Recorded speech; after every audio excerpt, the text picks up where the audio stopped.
చెప్తున్నారు. ఏం సార్ అసలు ఇన్ని రోజుల నుంచి వివాదం జరుగుతుంది.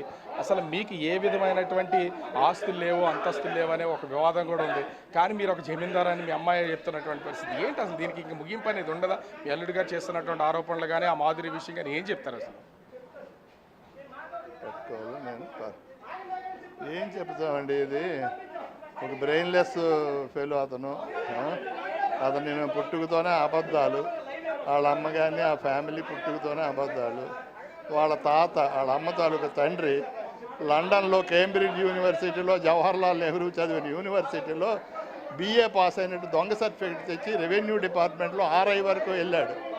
తర్వాత ఆయన ఒక మెడికల్ ఆఫీసర్తో ఫ్రెండ్ అయ్యి వాళ్ళిద్దరూ తాగుడు సందర్భాలు చేసి ఆ తాగిన నిషాలు ఉన్న సీక్రెట్ ఆ మెడికల్ ఆఫీసర్కి చెప్పాడు. ఆ తర్వాత కొద్ది రోజులకి ఆ మెడికల్ ఆఫీసర్కి ఇతనికి తగ్గు వచ్చి ఆయన బయట పెట్టేసి రిపోర్ట్ ఇచ్చాడు. దాని మీద పాతపట్నం కోర్టులోని కేసు నడిచి ఉద్యోగం చేసి డిస్మిస్డ్ ఫ్రమ్ ద సర్వీస్ శిక్ష కూడా వేశారు వీళ్ళ తాతకి.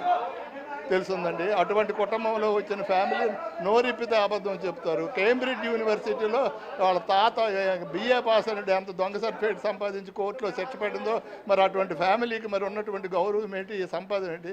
అటువంటి వాళ్ళ గురించి దయచేసి నాకు అడగండి.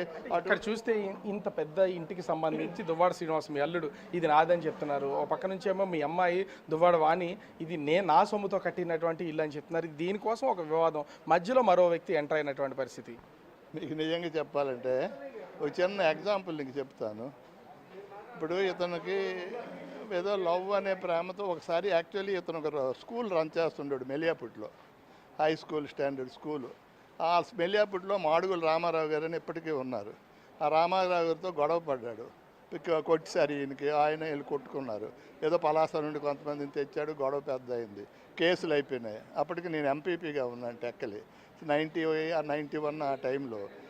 వీళ్ళ అమ్మమ్మ గారు ఏంటంటే మా పిన్ని అవుతారు.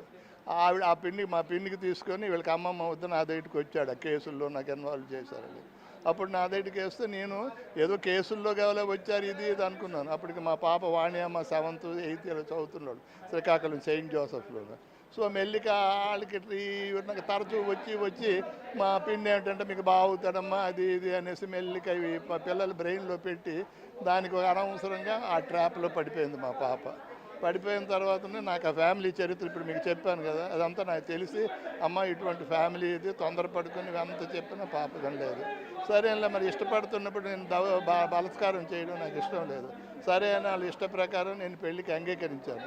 పెళ్ళి ఇంకా కొద్ది రోజుల్లో అవుతుంది. అయ్యేటప్పటికి ఇతను ఆ స్కూల్ తాలూకా పిల్లల్ని తీసుకొని వచ్చి అక్కడి నుండి ఆ స్కూల్ పాతపట్నంకి షిఫ్ట్ చేశాడు. తర్వాత పాతపట్నం నుండి ఆ పిల్లల్ని తీసుకొని వచ్చి ఇప్పుడు ఆ అమర్నాథ్ లాడ్జీలో రూమ్ తీసుకున్నాడు, ఒక సింగిల్ రూమ్ తీసుకొని అందులో ఉంటూ పిల్లలకేమో టెక్కల్ జూనియర్ కాలేజీలో అక్కడ సెంటర్ అయితే ఆ సెంటర్లో స్కూల్ పిల్లలకి పరీక్షలకు తీసుకొని ఆ రూమ్లో ఉంటుండేవాడు.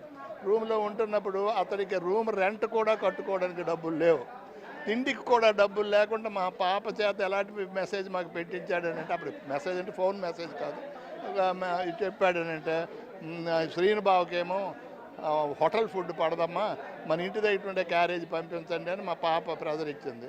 మరి కాబోయే అల్లుడు కదా అని మా మిస్సెస్ కూడా మంచి భోజనం 8,000 పెట్టి పంపించింది.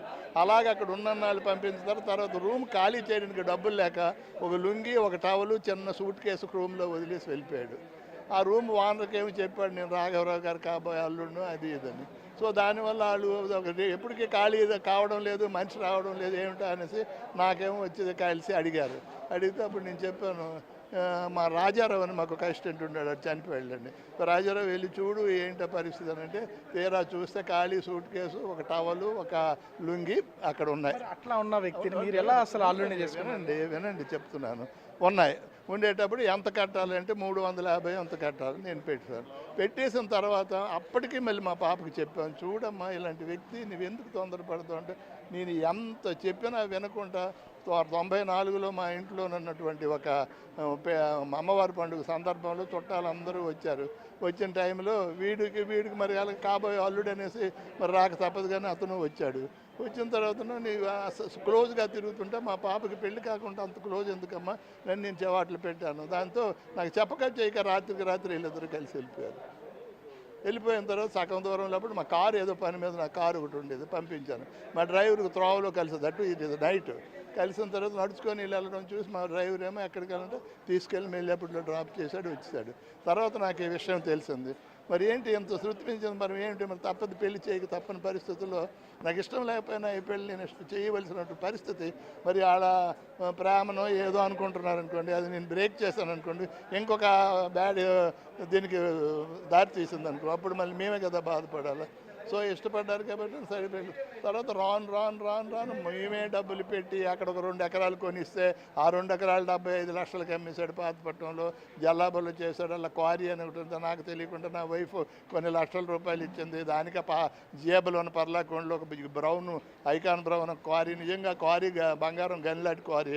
అటువంటి క్వారీ ఇస్తే దాని మీద దొంగ పెర్మిట్లు చేసి బ్లాక్ మెయిల్ చేసి అవి చేసి కొంప పెర్మిట్లు చేసి దొరికిపోయి ఆఖరికి క్వారీ సీజ్ అయిపోయింది. ఇతనికి 53 రోజులు బరంపురం జైల్లో ఉన్నాడు. ఆ జైల్లో ఉన్నప్పుడు ఆ జైలుకి డబ్బులు ఇవేం లేకపోతే మా పాపకి నాకు చెప్పకుండా సీక్రెట్గా ఉంచింది. తర్వాత నాకు చెప్తే నేను వస్తానమ్మా పద అని అంటే, మీరు వస్తే మీదకు చూసి సిగ్గు అయిపోతాడు, బాధపడతాడు, వద్దు అని మా పాప నాకు అన్నారు. సరేలేమ్మా ఏదైతే అయిపోయినా నువ్వే వెళ్ళానంటే దాన్ని నాకు చెప్పకుండా బంగారం దానికి పెట్టినవన్నీ పద్దు పెట్టేసి ఎంతో డబ్బులు ఎన్నో లక్షలు పట్టుకొని వెళ్ళి ఆడికి జైలు నుండి వినిపించారు. ఈ వేళ వరకు ఆ బంగారం విడిపించలేదు. కానీ సార్ మీరు ఒక పక్కన చూస్తేనే మీకు పెళ్ళైన 1 సంవత్సరానికే మీ అమ్మాయితో విడాకులు తీసేసుకోవడానికి మీరే సలహా ఇచ్చారు అని మీ అమ్మాయి చెప్పిందని దువ్వాడ శ్రీనివాస్ నిన్నే చెప్పాడు. రమ్మనండి, నా ఎదురు చెప్పమనండి. నేను నా పిల్ల అసలు విడాకులు తీసుకోవాలని చెప్పినవాడు నేను పెళ్ళికే ఒప్పుకోను కదండి. నేనెందుకు పెళ్ళికి ఒప్పుకుంటాను? ఆ స్థాయిలో ఉన్న వ్యక్తిని వాళ్ళు లవ్ చేసుకున్నారని ప్రేమలాగా మరి కనిపిస్తుంటే నాకు చెప్పక చేయక ఇంటి నుండి వెళ్ళిపోతుంటే తీసుకొని వెళ్ళిపోతుంటే మందులో మనం పెద్దంటి ఫ్యామిలీ కదా, మనకు అగౌరవం పాలవకూడదు, వీధి పడిపోకూడదు అనే ఉద్దేశంతో నేను వాళ్ళ పెళ్ళికి యాక్సెప్ట్ చేశాను. కానీ అలాగనేసి నేను పెళ్ళి అయిన తర్వాత మేము ఈక్వల్గా ఇవ్వాల్సిన గౌరవం అంతా ఇచ్చాం. మీరేమో పెళ్లి కాకముందు 350 రూపాయలు రూమ్ రెంట్ కట్టారని చెప్తున్నారు. ఇప్పుడేమో 8 కోట్ల రూపాయలు ఇంటి నేను ఇచ్చేసాను, ఇది నా ఆస్తి, కేవలం వీళ్ళ ఆస్తుల కోసమే ఇదంతా చేస్తున్నారని మీ అల్లుడు అంటున్నారు. ఎవరికి ఎక్కడ 8 కోట్ల విలువైన ఇంటిని టెక్కల్లోనే మీ అమ్మాయికి రాసి ఇచ్చానని చెప్తున్నాడు మీ అల్లుడు. చూపించండి, రాసిచ్చిన డాక్యుమెంట్ చూపించండి. అతను ఏమీ లేదు. జగన్మోహన్ రెడ్డి గారు ఇక్కడ 7వ తారీఖున 8వ తారీఖున ఇప్పుడు వచ్చారు. ఇక్కడ టెక్కలు అక్కవరం దగ్గర ఇక్కడే సమావేశంగా వచ్చేటప్పుడు మాకు పిలిచారు. రణస్థలం అవతల నేను మా పాప వెళ్ళాం.